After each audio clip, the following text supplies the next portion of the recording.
the Swiss twist, as I would call it, May 14th. And today on my podcast is Guillaume Lagger, an amazing guy I met for the first time in 2022, I guess.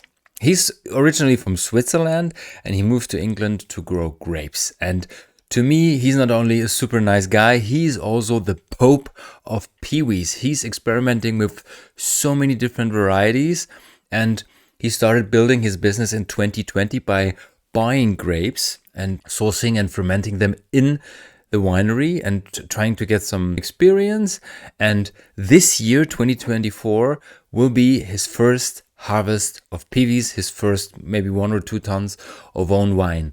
And what I discovered so far is super interesting, is not very traditional when you can call English winemaking a tradition. He's doing so many things in a different way. He has a low intervention approach. He's making great ciders. There's just few sparkling wines. He makes great still wines, and I like his approach. I like his way, the way he sees things, and he works in the winery. I was able to join him last year, and I'm really looking forward to this episode. Can you remember the last episode where I highly recommended to watch this on YouTube or on Spotify with video because it was super interesting to see what was going on? Unfortunately, this episode, Guillaume's camera broke down, so this is more focused on an audio experience. Of course, you can also watch that on Spotify or YouTube with video, but I would say 90% of the time you would see just a frozen Guillaume talking about great winemaking approaches. Nevertheless, have fun with this episode.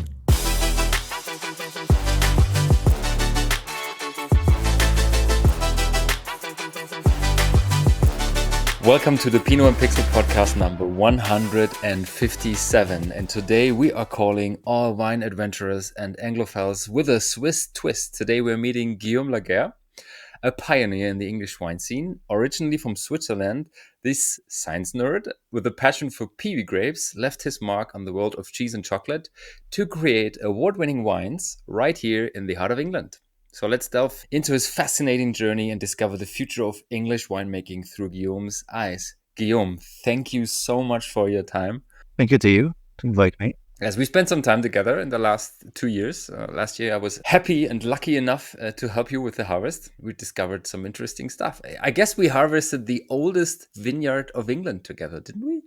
One of the oldest, yeah, 50 between 50 and 60 years old, which is, one of the first one. And I met another one recently, which was 60 years. There's not much left. Most of them have been pulled out and replanted with more modern varieties.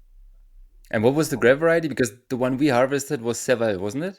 Cheval Blanc, yeah. The other one had some Müller-Thurgau. It's very funny because it's a Swiss one. And some German, like Schönberger, Reichensteiner, probably some Ceval. I tasted a 1990 wine recently from England. It was, I think, the only cooperative wine ever made in England. So it was in the 90s. It was 25 producers from the south coast of England. The wine was called Partnership, which was quite well. Partnership, okay. And it was a huge blend of those German, no Chardonnay, no Pinot Noir, no Pinot Meunier, no Bacchus. It was only Müller-Thurgau, Reichensteiner, maybe some Ortega or strange things. And it was really good. Really good. Okay. Still, I think in the 90s it would have been too much acid.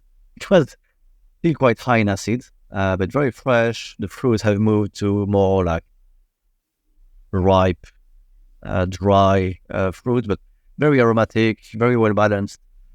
So English wine can age. That is a good statement to start. Where did you get the bottle from?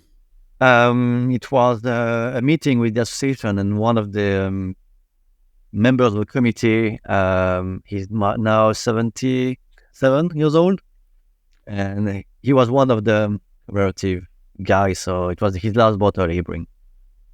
Okay. Oh, that is very interesting to taste those old English wines. Yes, and I asked many people till today because I'm super interested in rare wines, in old wines. Where can I get old wines from England? But Yeah, usually it's, I don't know, 10 to 15 years old and mostly sparkling. But yes, 1990 is amazing. yeah, it's pretty good for England. Yeah, Yes. But before we dive deeper into wine and all this kind of stuff, can you tell us yes, a little about your background in Switzerland and what initially drew you to the world of wine? yeah. So I will start with the my apprenticeship. I was 16 when I start.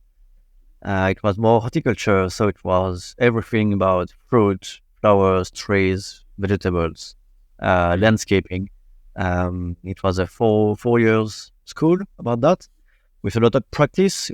Something we have in Switzerland, which is quite good for me, it's we have a lot of school with practice and theory, which is good to really learn the job. So did that with which will be yeah, kind of high school mixed together. So then you are able to go to uni. Yeah, it's quite good.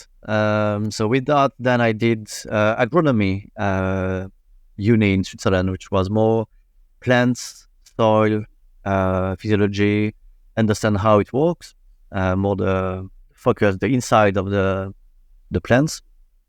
Hmm. And it was what we called special culture focus, which is everything about fruit, vegetables, and nothing about animals and crop. So in Switzerland, we split that. We have Okay. the special one with all the fruits, soft fruits, apple, pears, peach, everything. And then you have more the crop and animals. And then you have the wine, which is another one.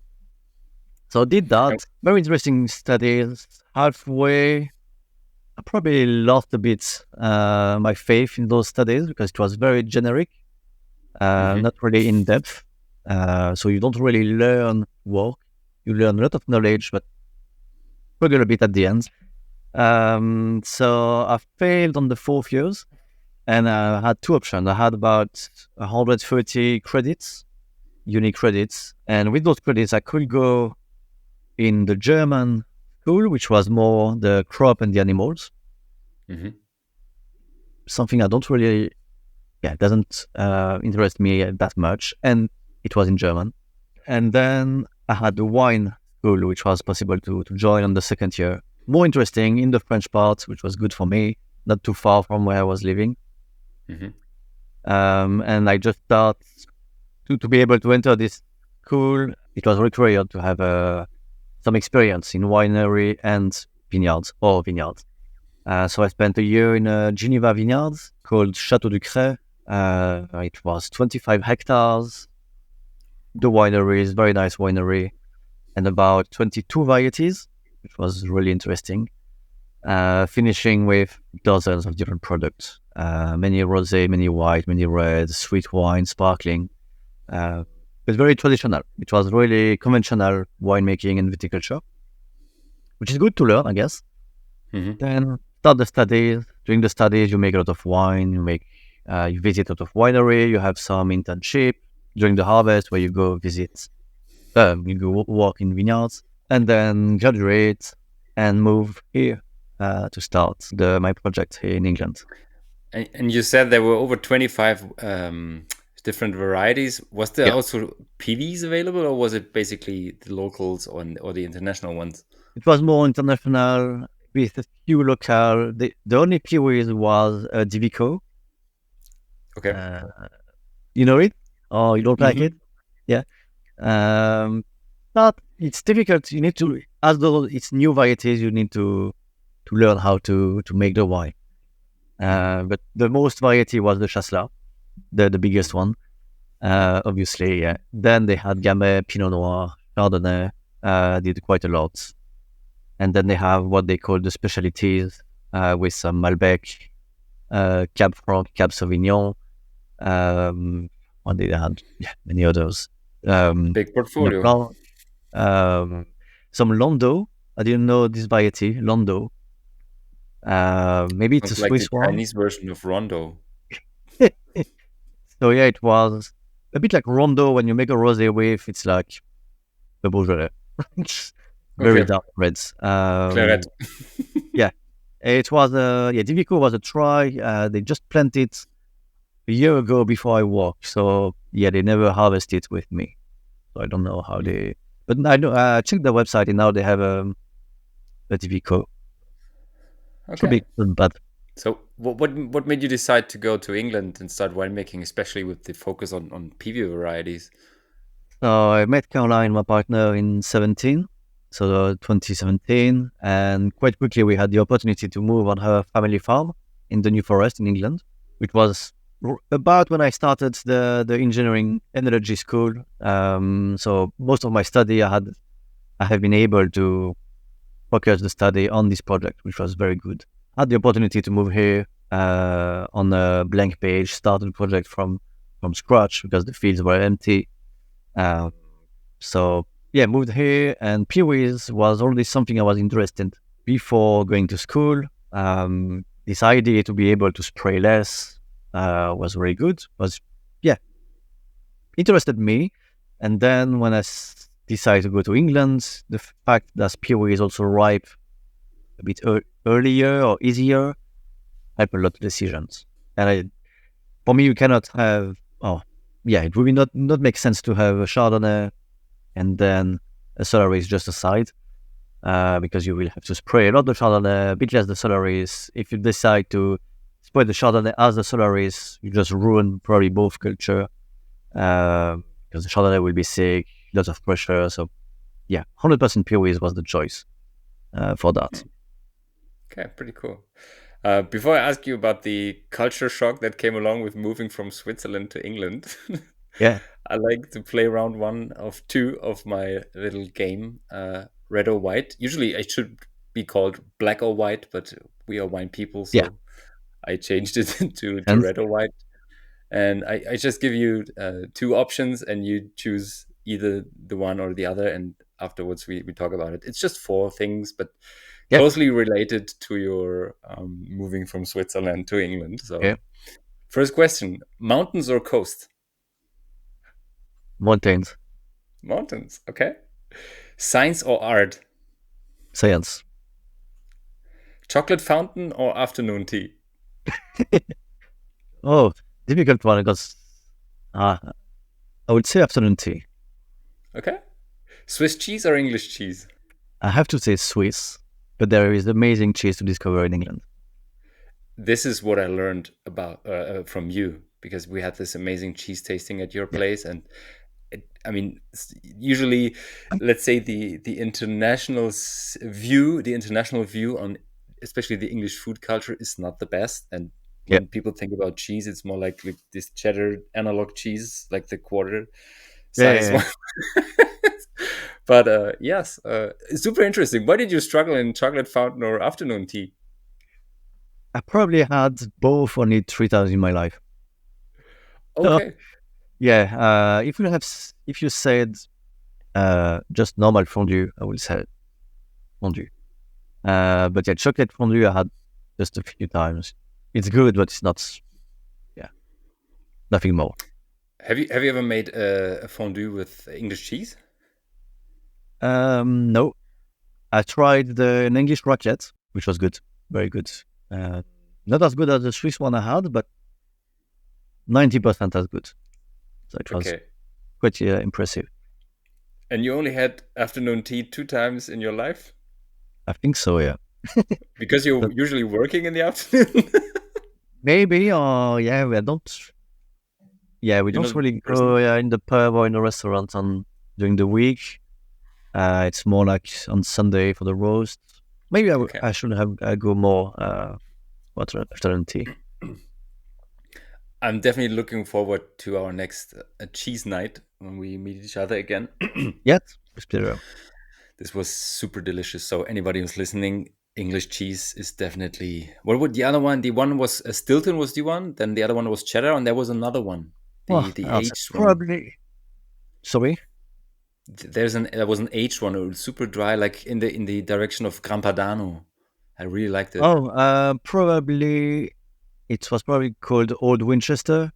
Yes. Was It's they say it's more old Gouda style, Mm. but yeah, a bit. crumbly. Yeah, Crumbly, nutty. Yes. yeah, it's a very Yeah. nice one. Yeah, there is this slightly orange colored one Yeah. from the Netherlands. It's called Old Amsterdam, and it's quite similar, where you have Okay. these Yeah. crystals in it. Yes. Yes, amazing cheese. So really looking forward to it. Okay, back to winemaking. How would you describe your general philosophy of winemaking? Quite simple.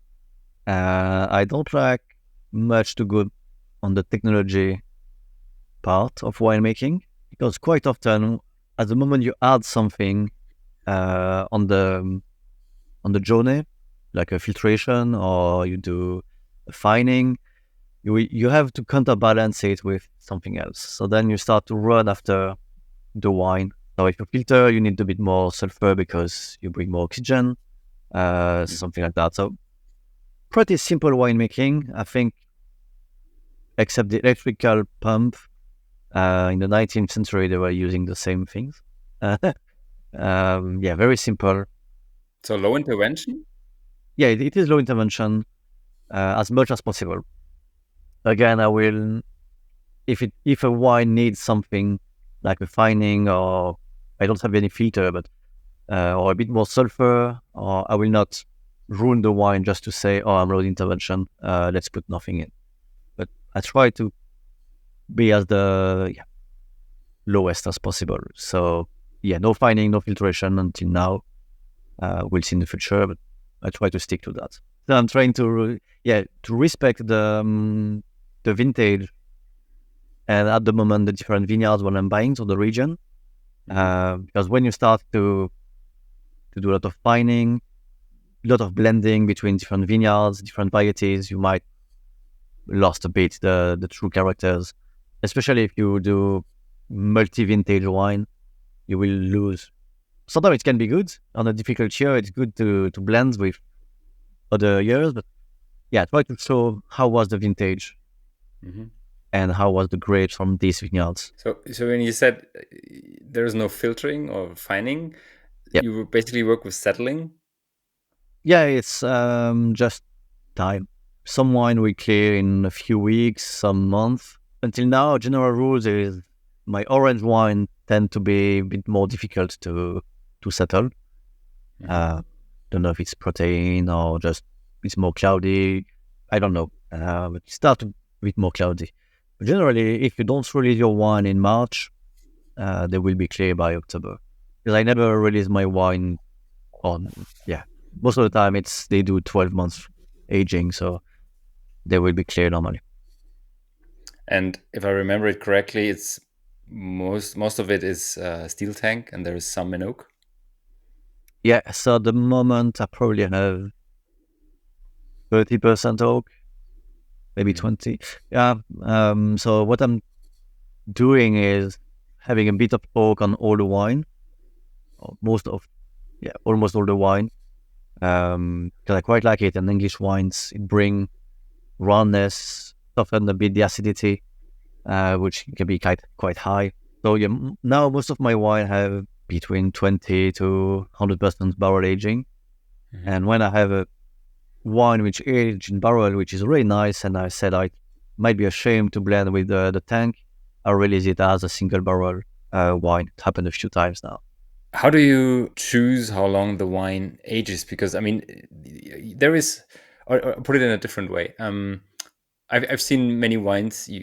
When I visited your place, I guess twice in the last 2 years, and there was always coming something new. For example, the Orion last year. I was super excited for this one, but you Yeah, said no. This will stay in tank for quite a while. How do you decide how long it takes a wine to age to stay in the yeah. barrel or in the Two things. One can be the space. Basically, I need the space before the next harvest. So Okay, yeah. um, I'm very interesting to do some longer aging than 12, 14 months. Hmm. Maybe one day I will have a barrel or something to age a bit longer, but most of the time, at the moment, I need the space. So that Okay. bring the limits to anything between 12 and 13 months. Hmm.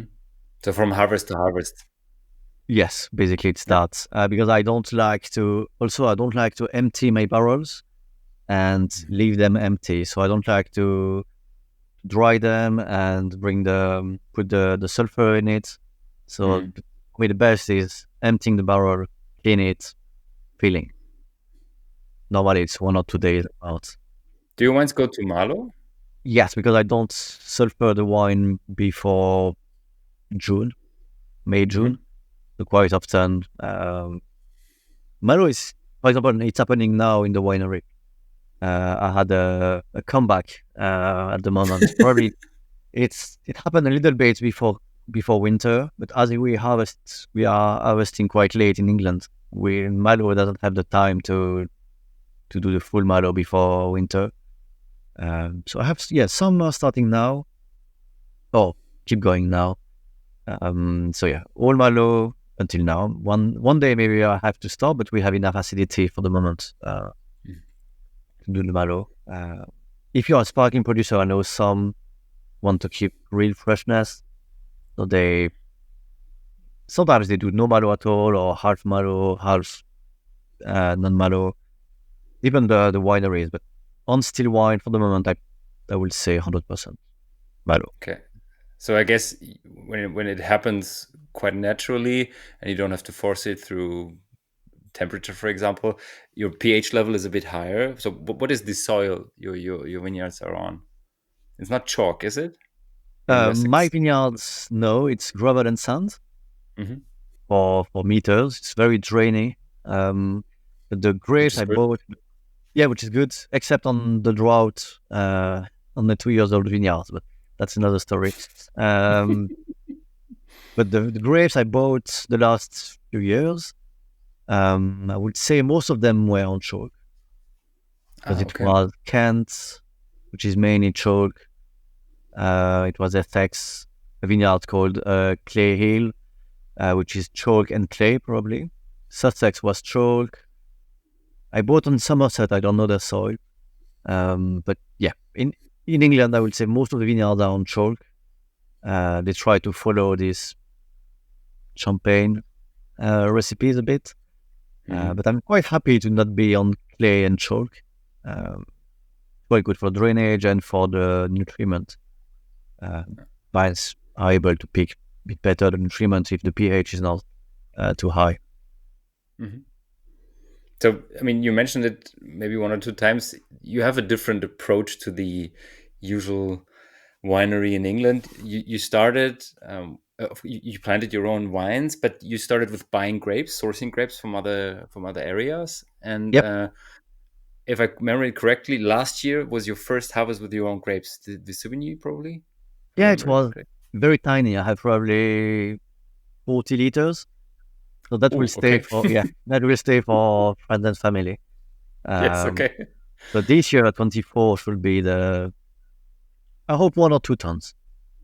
Okay, cool. The season started very well, so I guess a ton is possible. Two will be amazing.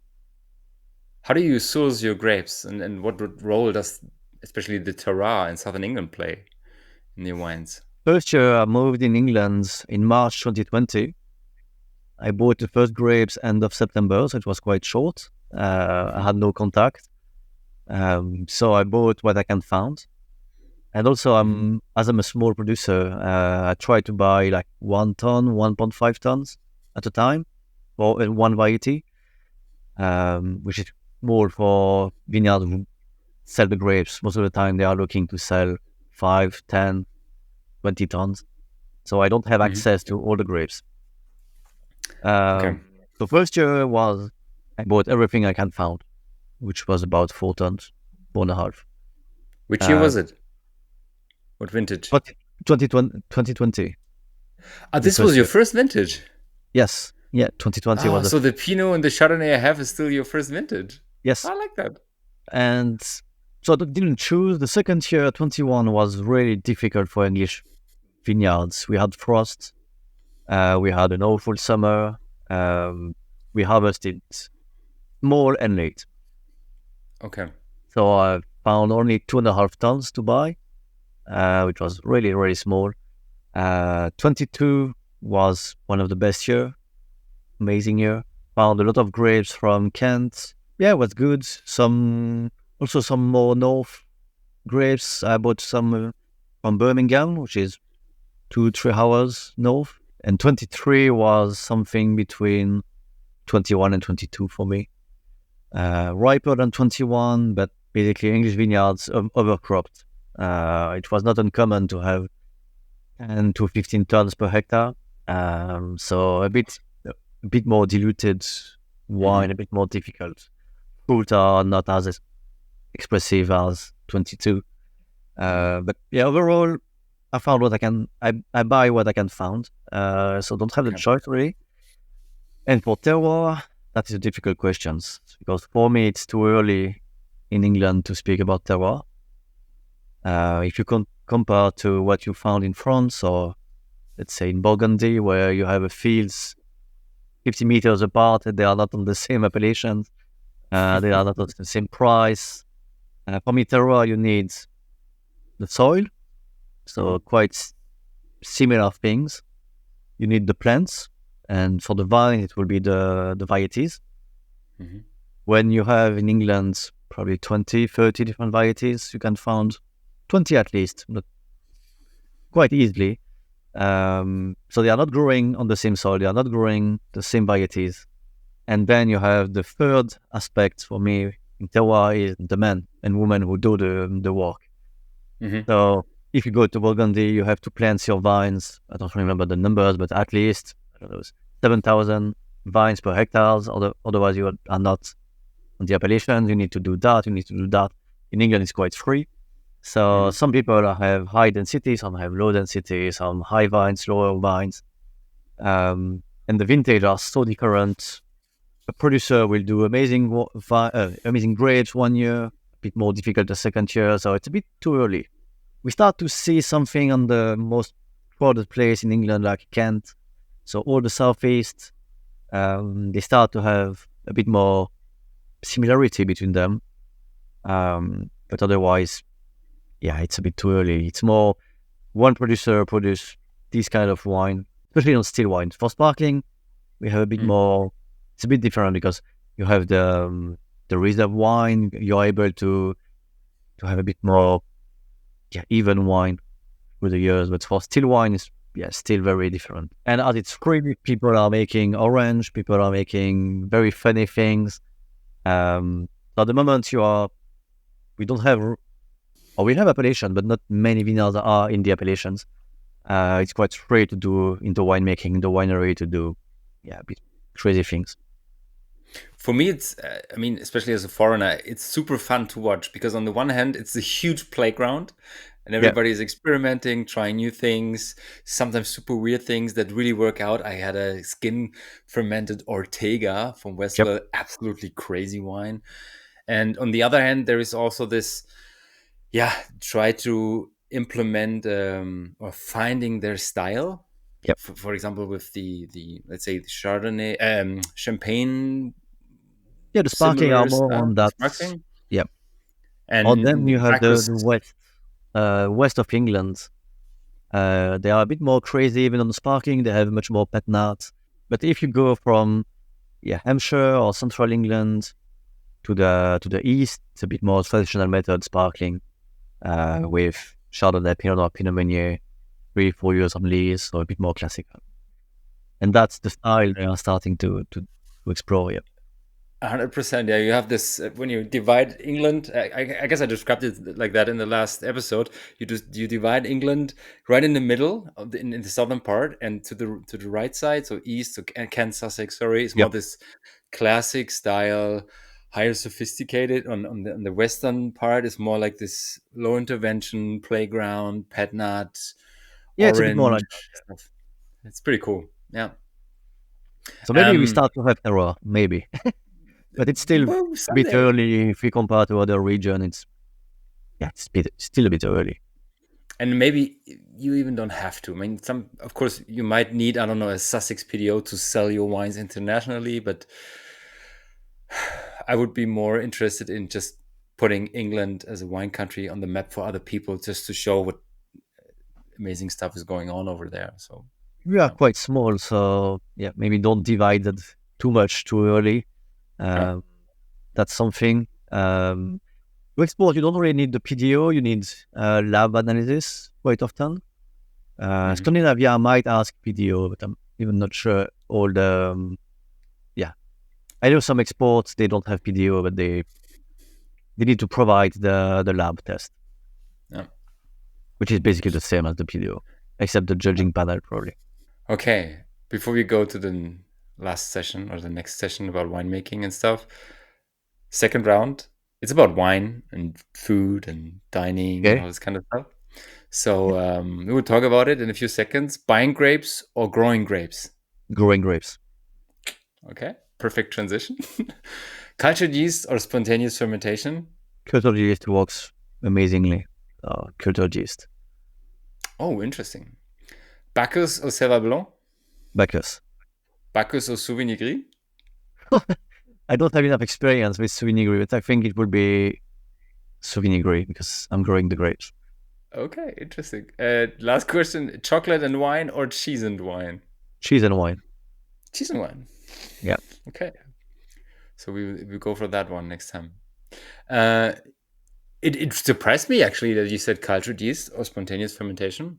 What is behind that? Um, so on my wine, I'm using cultured yeast.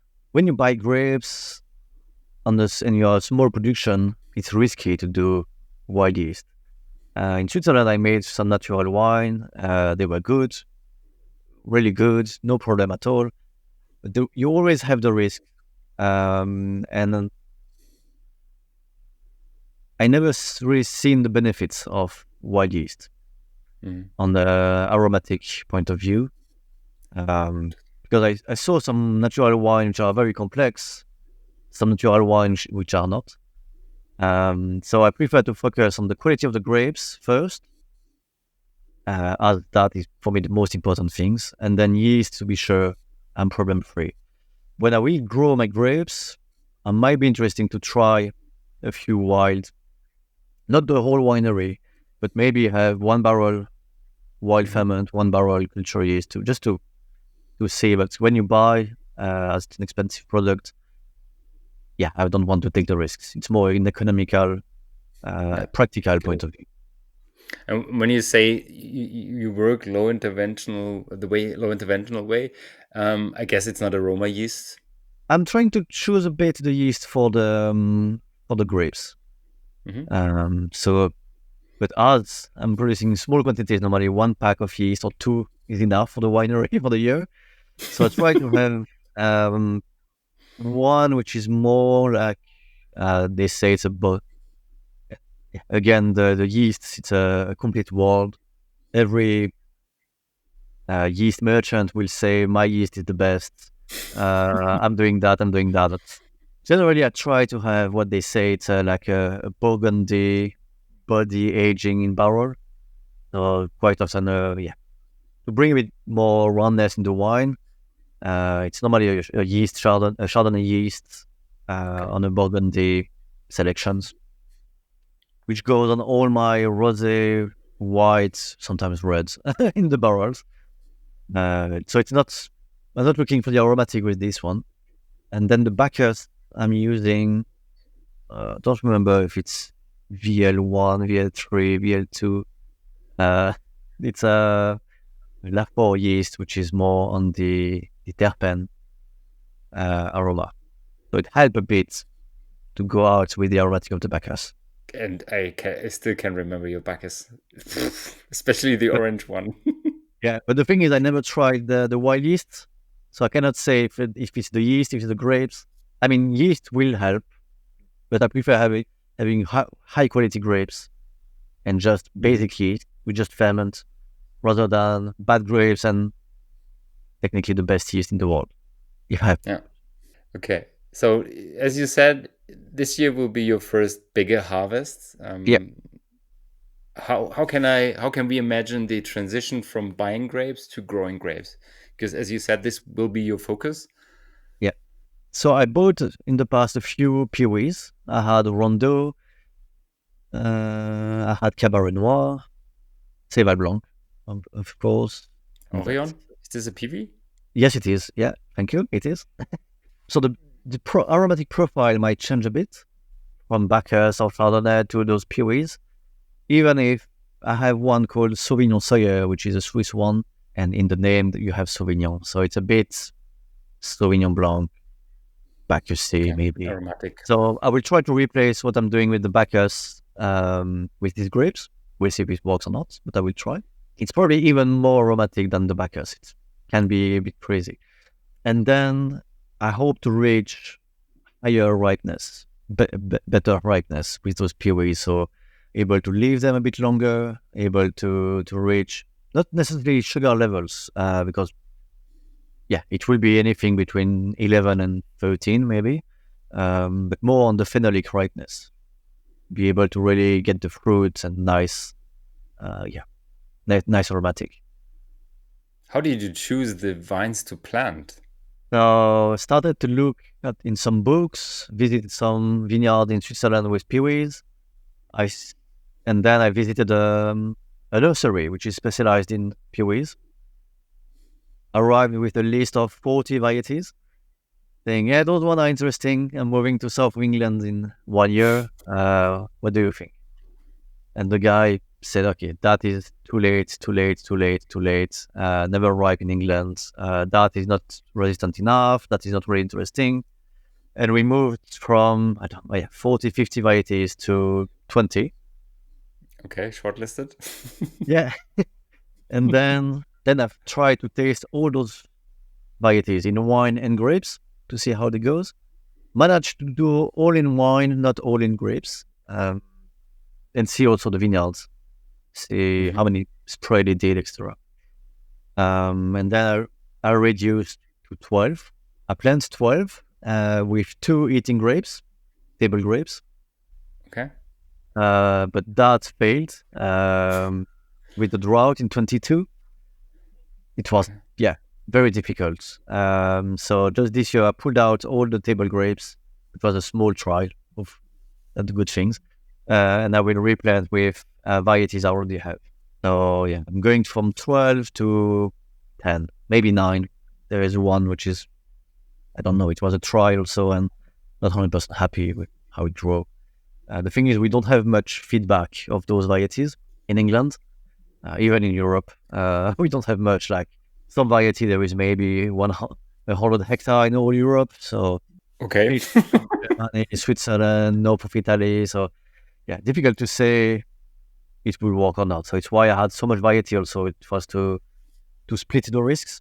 So the main variety I have is Sauvignon Gris and Solaris. Those are 2 white. I know they will ripe.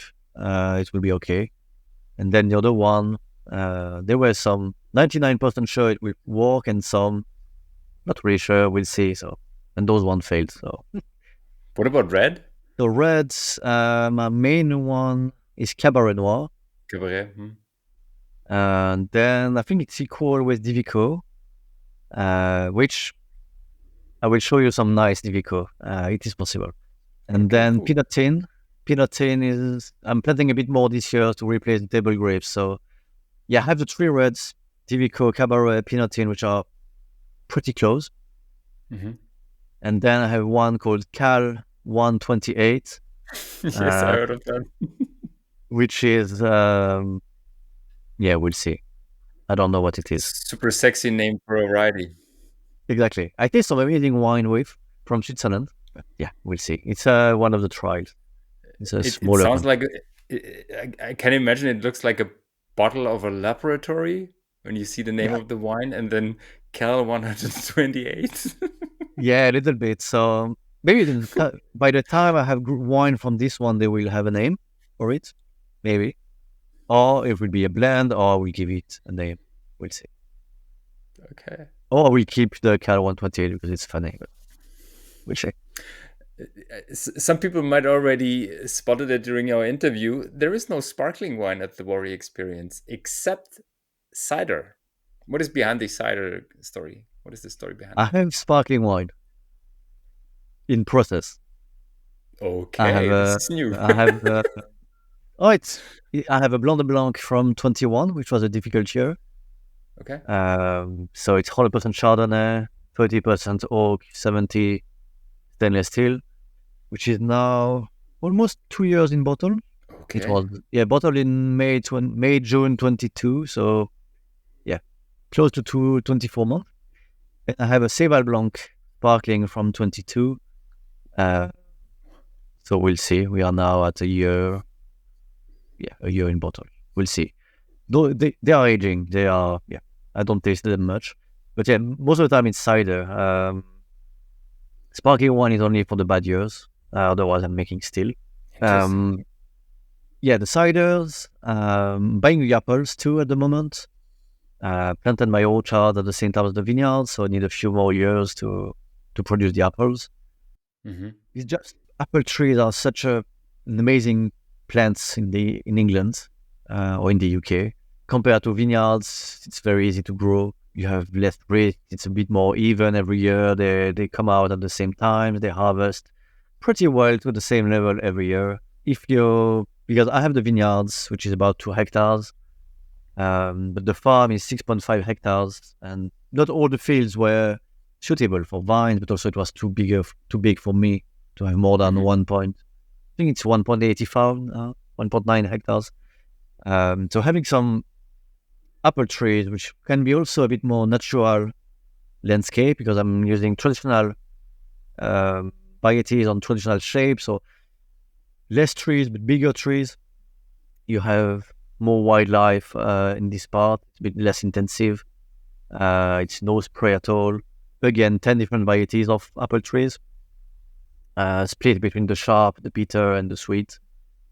So, And that is, so you split them before fermenting them? So it's not a field blend, it's basically variety per variety? we'll see. Okay. Most of the time, cider you blend because you don't have much variety which are enough on their own. I have a few like Dabinet, or I have a bit of Kingston Black. Technically, you can make vintage cider with one variety. Yeah, you did it with Dabinet, didn't you? Yeah, I have in 21. Hmm. But yeah, most I of like the, that one. yeah, it was quite panic. Which might happen is I will maybe blend. But again, apple trees, you have harvest time between September and December, so it's quite difficult to wait. So I might need to process them separately and then blend, Hmm. uh, depending the space I have. Otherwise, you can maybe blend all the sharp together, all the bitter together, all the sweet, and try to then level one or two cider. We'll see. I don't know. I have Hmm. probably 3-4 years to think before I have proper crop from the apples trees. So I have time to plant. What I tasted so far was on one hand super interesting because I barely tasted cider before. And on the other hand, it was interesting to see that you can get a high quality structured product through this second fermentation process. I mean, we degorged the Yep. cider together. Crazy. And the alcohol level is, what is it, six, Yes, 7? 7 to 7.5. Yeah, with the sparkling. On the still, you can do 6.5. But with the sparkling process, you add roughly 1%. Yeah, but this is great. I mean, especially in today's time where people tend to drink Yep. healthier and less alcohol. Super interesting product. But yeah, aging only will something I'm looking to do a bit more now. Usually, when you start a project, you have to sell at a point. Difficult to say, oh, I will wait 5 years before releasing my product. Hmm. But with the feedback, with the cider, we did go together, which was 24 months on lease. I still have 120 on lease at the moment. So I might do a later disgorge even to see how it aged. Um, but yeah, definitely, as I'm not selling much ciders, I'm producing a bit less. But I want to, reach better quality. And I guess it could be uh, almost a USP, especially in your region, to have a product like this. Yeah, we have. Cider market is quite strange sometimes. You have all these big producers which produce most tap ciders, quite sweet, and then you have few producer. We are maybe we're not advanced. I don't know the cider producer as much as the wine, but maybe 15 or 20 producer which produce bottle ciders in champagne size or wine size Mhm. on second fermentations, and most of them are quite dry. Mine are bone dry, so because the dry level for cider is not the same as dry for wine. You can go much higher with dry ciders. If I'm correct, it's 20 or 25 grams. It's still dry for ciders. So yeah, I'm doing zero dosage cider, so it's a bit a shock for the customers. Some are looking for those very dry ciders, but some have more sweet tooth, so they prefer a few grams. I have one which is a play with cider and grape skins. Cabernet Noir grape skins, so bring lots of tannins. So amazing structure, but this one might need a few grams of sugar at the end, just to balance a bit. How is it called when you sell it in the end? Because it's neither apple cider nor wine, fruit wine. I don't know yet. In contact cider, grape, yeah. Although maybe the rules are a bit less strict than the EU. Oh yeah. Basically, I cannot. For these products, I cannot have the duty relief. I will need to pay duty, but otherwise, it's still a cider, I guess, because you have a lot of aromatized cider with raspberry, all those. I forget the name. I saw a cider from Brittany with some grape skins. It was a very interesting name, but I completely forget it. So if it come back, I will send it to you. But yeah, there is a few producers doing those kind of hybrids things. Okay, so you will definitely stick to the ciders next years? Yes, so pretty cool. Yeah, I'm doing about 5 to 1,000 bottles a year, which is enough for the moment. And then when buying the fruit, and then when my trees will produce, we slightly increase up to 6,000, 7,000 maybe bottle a year. So I might need to, as these bottles, wine bottle cider is a small market, I might need to do some cider in tap. We'll see.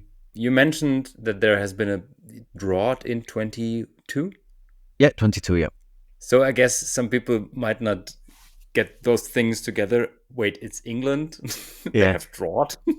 I thought it's raining all the time. I mean... Yeah, yeah. What is behind that? So try to put let's say, the climatic situation of England in a frame for us. So in 22, it was a historical drought. Like in the south, it was like no records of such a thing. In the New Forest, I didn't see any rain from mid-April to August. Wow. It was like nothing. Slightly more in the north, they had 1 or 2 rain in the middle, but it was still very unusual.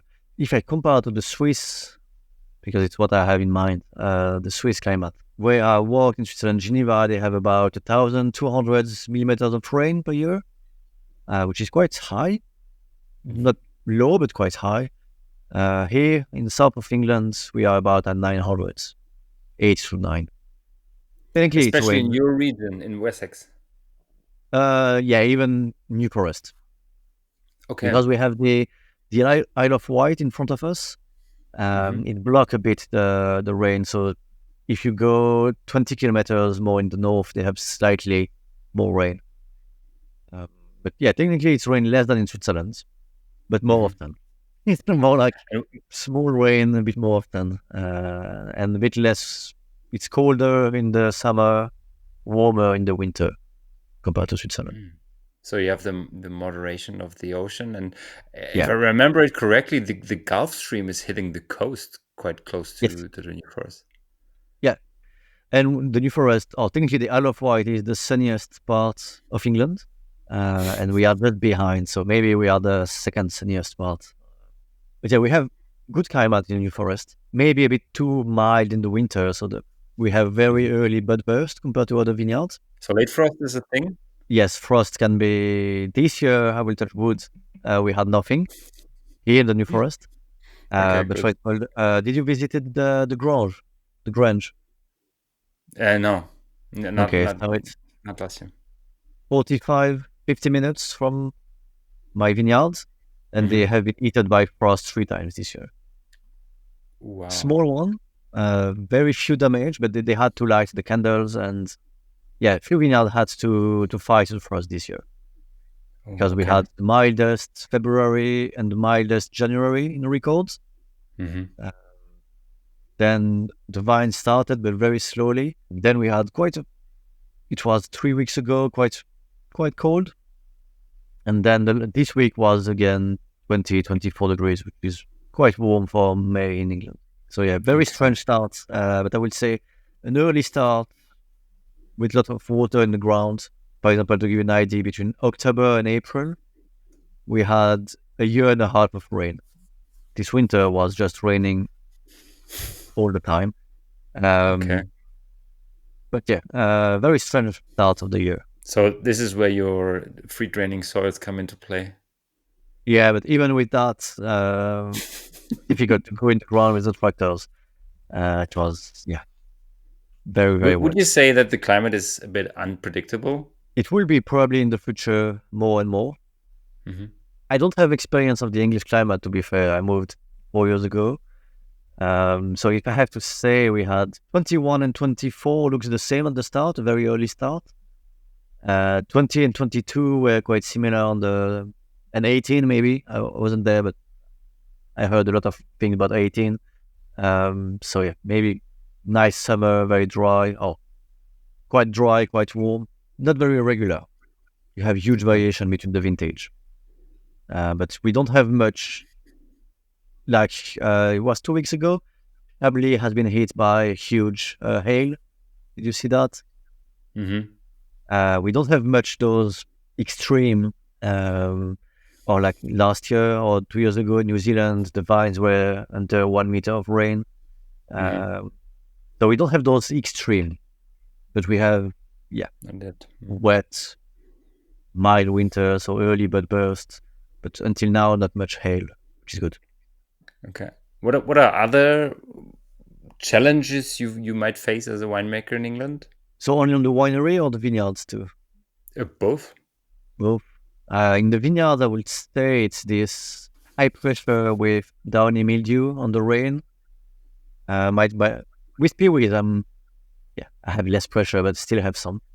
And then the ripeness can be tricky in England. With the climate, it's one of the, I don't know if it's the most, but one of the most extreme climates to grow vines in the world. So disease, and we have new disease every 5 years. Now we have the Drosophila Suzuki, which is the spotted SW. I don't remember the name in English. Yeah. This Asian vinegar flies. Last year was very bad for it. Lots of vineyards have been hit by it. And get loss of crop, especially on the red varieties. So we know disease or pest, more pest than disease, from the south of Europe, or Europe will come a bit more north and hit England in the next 10, 15 years. And in the winery, it's managing the acidity. We have high acids, balance the acidity with lees aging, batonnage, some oak, malolactic, and then blends if needed. And if really you cannot balance it, you do sparkling. I mean, what acidity levels are we talking about before Malo? Yes, so here I never test my acid. I did it the first time 2 weeks ago because I entered some wine to the WineGB competition. They asked to have the acid. So the Orion is 6.8 roughly, and the Cabernet Noir is 5.9, which is quite good. Normal one, but it was 22, one of the warmest, amazing year. And after Malo? After Malo, after bottling everything, yeah. But if I look at my colleague who are producing sparkling, they have 10, 11, 12, 13 most of the time. Okay. Crazy. 8, 9. They are worried when they have 10. But as a still producer, I never had not enough acid. Not yet. But high acids. And as we have also low alcohol, we don't have much of the body of the alcohol to balance that. So we'll say it's a really fresh acid very crisp acid compared to alcohol tend to increase also, but we are still, if you don't chapterize, you easily have some 9, 10, 11%. So different profile than what you found in Switzerland or Germany or normal countries. Maybe one or two sentences to the English market, talking about challenges. How do the English people see English wine? Is it a thing to sell that? Is it easy? Is it difficult? Do you have to tell stories all the time that they get it? So English wines is less than 1% of the wine consumption. So we still have some room to improve. Expand. Yeah. But also, so the interesting thing is the demands for English wine is roughly 10 million bottles a year. It's what is confirmed at the moment. In 23, it's about 22 million bottles of English wine which has been produced. So that is a bit worried because you need to double the market in 3 years because it's mostly sparkling, so it will be released in 2 or 3 years. So if again this year English wine produce again 20 million bottles, we might struggle in a few years to sell. So the export is one of the markets. Producers are looking to export more and more. The National Association, the Trade Association, is quite a lot in Scandinavia. Quite a big market there. But otherwise, I'm lucky. I'm quite in touristic region, New Forest. So during the summer, there I have a lot of people coming in the vineyards, visiting the vineyards, doing tours, buying some wine. So, and I'm a small scale, so it's different when you have 600,000 bottles or 6,000. It's not the same story to sell. Okay, so I mean, I have been part of one of your wine and cheese tasting, but there is other things you do in wine tourism to tell people something about your wine and show your winery. So it's normally I have mainly two things. One is the vineyards and winery tours, and then they can kind of upgrade it with the cheese and wine. And people are normally doing more the cheese and wine than just the tours. They are very interesting of this pairing and discovering English cheeses. And it's a bit the same when they come. Some people never tried English wine before, and they maybe tried 2 English cheeses. So it's a new world opening to them. 6 still wine, 6 different cheese. That's very interesting for me to show that. Very important also to pair English cheese and English wine, because it would be easy to buy French or German cheese or Swiss cheese. I think so as local as possible and as artisanal as possible cheese is very important for me. And you have this great cheese shop quite next to you, quite close to you. Yeah, Paolo Montari in Southbourne. Huge selections. Very good, Super cool. The name Wharie Experience is not very common for a winery. What is behind the name, the Wharie Experience? So the Wharie is the name of the property. So as I said earlier, it's the family farm of my partner, Caroline. Has been bought and bred by her great-grandfather. We don't know why he chose this name, but that's the name of the property and the farm. And the experience was, and is, because I still have the idea, is to offer not only cheese and wine tours or vineyards too, but I have in mind some more winemaking in depth. So maybe make your own wine or come for harvest. Okay. The thing is that I didn't have, when you buy grapes, you never know when they come. So it's very difficult to plan with people. I hope when I have my own grapes, I will be able to have more precise windows for the harvest and be able to bring people, or make your own beer. Or I have lots of things in mind. It's just I don't have the time yet to to develop the whole thing. But I have still some projects in mind for the experience side. Sorry. So it's even adding up to this idea of wine tourism and experiencing English wine. Yeah, probably. Very cool. And also the fact doing wine, cider, beer, and mead is quite an experience. All in all, try new things. Those beer, wine, cider, wine. Yeah, try to experiment a bit on that. Yeah, really cool. So maybe one day you will be kind of an ambassador for English food culture. Maybe. We don't know. That's pretty interesting. Okay, I would like to end up with a quite, yeah, I would say it's a funny question. Imagine a wine war between Switzerland and Yep. England. What would be the signature weapons both countries bring to the fight? No, Switzerland, we have the Chasselas. Amazing grapes which age beautifully, which can also give bad wine. It's a bit.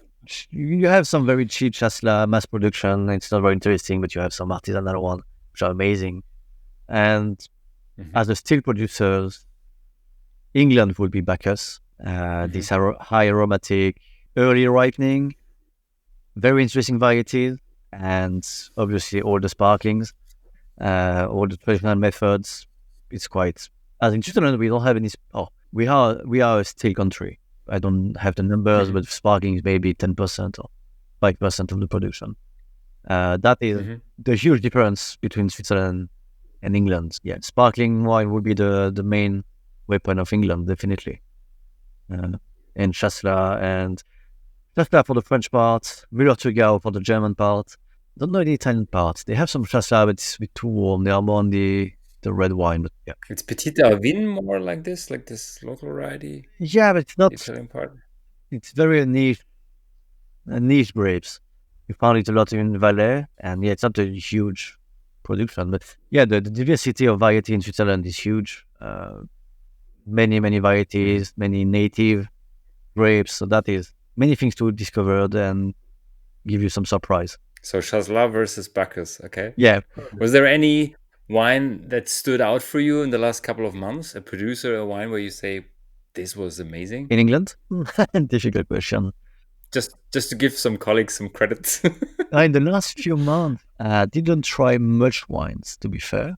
But if we come back to summer 23 and also autumn, I was at the West competition, invited by Tommy from Langham. Obviously, well, I'm not surprised they win a few things with their wine. So I would say Langham always good. Yeah, can be deceived by Langham. But there was a vineyard called Fenny Castle or Penny Castle. I don't remember. Fenny Castle, I guess. Penny. Penny or Okay. Penny, which is a small producers. I didn't know before going to the West competition, and they had amazing wine, both sparkling and still. Very interesting wine. A good Okay. surprise. And then I tried recently. No, I lied. I tried some wine recently. The Pinot Blanc and I think Müller from Sharpham.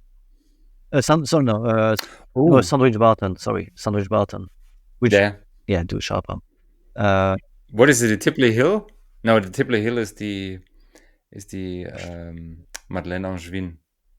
maybe it was that.